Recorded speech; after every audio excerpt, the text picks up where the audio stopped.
Hi everyone and welcome back to another little chat with myself here at Switch.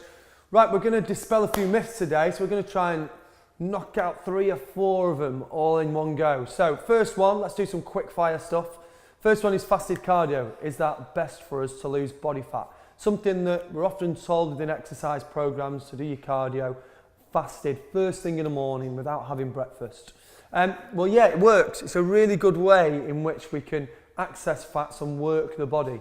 Now, there's 2 ways to look at this, and I want to touch on them both really quick. First of all, fasted cardio basically means that we haven't had any breakfast. So we wake up in the morning, we don't have breakfast, we make sure that the body isn't putting any foods in it that's going to change its hormone balance, and we get into the gym, or we get into the cardio, we get onto one of our metabolizing fat burning programs here at Switch, and we work hard. And what that enables us to do is to work with the body at a time when our insulin production is really low. Now that is linked in lots of studies to helping us access fats much better.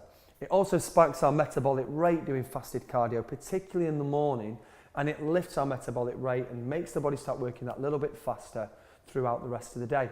Now, the other thing to bear in mind with it is kind of the psychological effects. I've had clients come to me for the last 10, 15 years plus, and some are brilliant with fasted cardio. They can get up, they can get into the right mindset, they can work hard, they can train hard, they can still keep that level of intensity, burning just off the food that they had from the day before. Others can't. Others can't get used to it. More of a psychological effect more than anything, that they just feel they need to have something in their system to work. Now, physiologically, that isn't the case for most of us. However, we can't discount the psychological effect.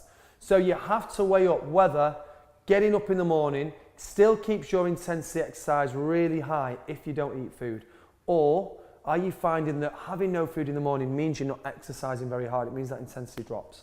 That's what you have to look at as to whether it's something that you pursue when losing weight loss, when looking at doing a fat loss program. Quickly, let's jump on to another one. So, meat is the only source of proteins. So that's wrong. So we want to dispel that straight away. I myself, as many of you may know, focus on a diet that's high in plant produce and high in plant proteins. Now, plant proteins are readily accessible to the body and readily available to us now. We can have lentils, we have pulses, we have beans, there's quinoa, there's lots of different ways in which we can get proteins into the body using non-animal produce. Now, they're really good to use non-animal produce within our protein intake. It stresses the body less, it has a much less toxic effect on the liver. The liver has to process it in a much easier way, which means that it doesn't have on all the knock-on effects that high protein meat diets have. High protein meat diets are linked to overworking the liver. They have to be processed more, the ammonia gets processed much more into the liver, and it can cause an extra little bit of stress to the body. They're also linked into changing how the body's acidity works as well. And again, that leads on to just an internal stress on the body. Now, plant proteins don't do that quite as much. Plant proteins are much more nourishing. The other thing to consider when we're talking about proteins as opposed to meat and plant produce is that plant produce proteins contain very few calories, much fewer than meat does. So if we're on a muscle building diet and a bulking diet, then you have to factor that element into your diet. If you're not having animal protein and you're relying predominantly on plant protein, like I do myself, you have to eat a much higher volume. You also have to combine your proteins as well. You have to have lentils with beans. You have to have fats like avocado and nuts with your lentils. And it's about getting those food combinations in. If you're relying on animal proteins, you don't need to do that quite as readily. You can quite happily have fish, have steak, have chicken, and that contains all the aminos and all the proteins that you need within those 2 foods. Let's do one more really quick that have been sent in. Let's have a scan through. Let's have a look at eggs are bad for your digestion. Right, well this is something that kind of we have to relate from person to person. We all have a slight intolerance to egg protein. Now, when I say a slight intolerance, there's such a varying scale of that we can't make such broad statements as to whether it's good or bad for our digestion, really.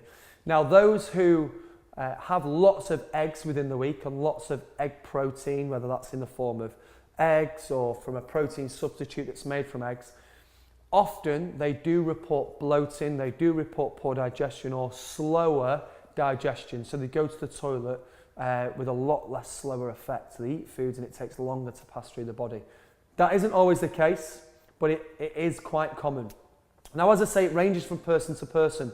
One of the few things that we have to look at in the kind of the food and nutrition industry is it's a bit of a trial and error. That some things we know for certain, some things we know affect us directly.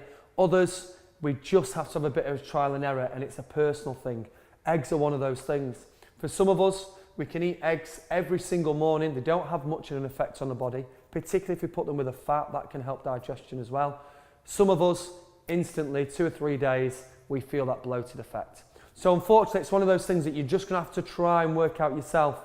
If it's something where you find eggs are one of the best proteins for you, or you particularly like eggs, or they're much more convenient for you to have, particularly at breakfast, which is when we most associate that egg protein being taken, then why not try it for a few days, see if it affects your body. Also try different food combinations with it. As we said, put in avocados, put in some form of greens with it that can help digestion too. If we add all these things in, we may find that that actually helps stimulate that digestion process of the body too. Hope that's cleared up a few little things for you. Stick with us, we'll run through as many of these questions as you can. Remember, if there's anything you want clearing up regards to health, fitness, well-being, food, nutrition, then please let us know and we'll always endeavour to get back to you.